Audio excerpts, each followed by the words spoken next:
Yo, Yosak Pamilya, Bridge Entertainment. Kilala mo ba si Crazy? Baka mabaliw ka. Ondas ba't lagi kang i-distract? Kasi pulpul ka naman bobo ka. Diba? Bugok ka, bugok ka. Putang ina mo, saan mo pa yung grupo mo? Dudurugin ko lahat kayo. Wala kayong mundo. Inibahit ako ng mga gagong to. Pagdating doon sa event, tangina, nakaramdam ako, ano to?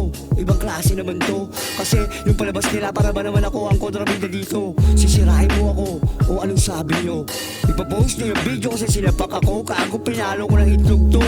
O ano, palis ka ba? Kahit lahat kayo, mga battle MC, papalisin ko putang ina nyo, lahat kayo. Kasi kayo, gusto nyo kayo lang yung tama sa kaupin yung pagkatao ko. Pero mali, mali. Kasi kayo gumagawa ng mga mali at nagdidikta kung bakit sinasabi na sino ba ang tunay na tama. Mali, mali. Kasi kayo ang mali, kasi ako ang tama. Kasi sa huli ako pa rin ang lumalabas na tama. Kasi lalabas lahat doon ng mga ginawa nyong kalokohan, mga sa sarili nyong katarantaduhan. Akala nyo mapapabagsak nyo ako, pero hindi. Mas nag-grow pa ako. Dinidistract mo ba ako? English pa, putang ina, barok pa naman. Tangina mo, bagay na talaga sa'yo ito. Yung ginawa nyo, diba nag-trending? Tangina, nag-post pa yung page nyo. Ano? Laglagan? Baka literal na laglag yan. Putang ina, benta bounce, tapos sasabihin na walang alam yan. Ano yan? Nagkapa-pisikalan na. Nilabay mo pa sa social media para dumikit ka sa pangalan ko, putang ina mo ka. Diba lahat kayo naingit, diba? Kasi sa ating movement, kasi lahat kayo hindi makaabot, tangina. Kilala mo ba si Green Money? Osal Production? Kasama ko, gago ka ba?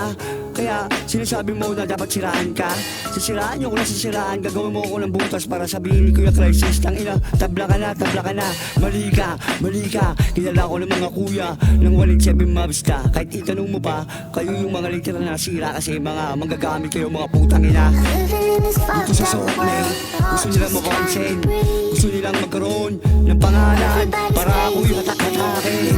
Lahat sila, mga kaulugan na ng crab mentality, mga utak na lang ka. Nagkamali ka ng binangga.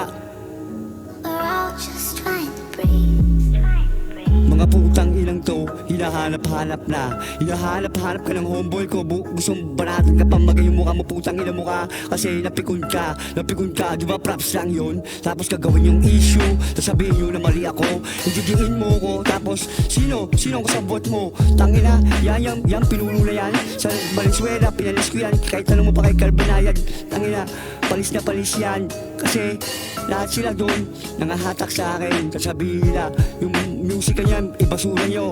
Tapos sasabihin pa sa wadadadok, ano? Ang sabi mo? PWD? Palis ka lang kasi naduling ka. Mga mata nyo lang sa lubong habang nanonood sa akin, putang ina nyo.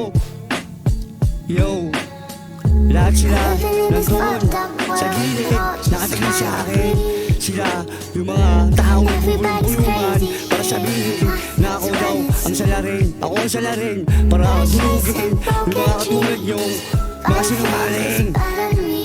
Di naman kayo kilala sa industriya.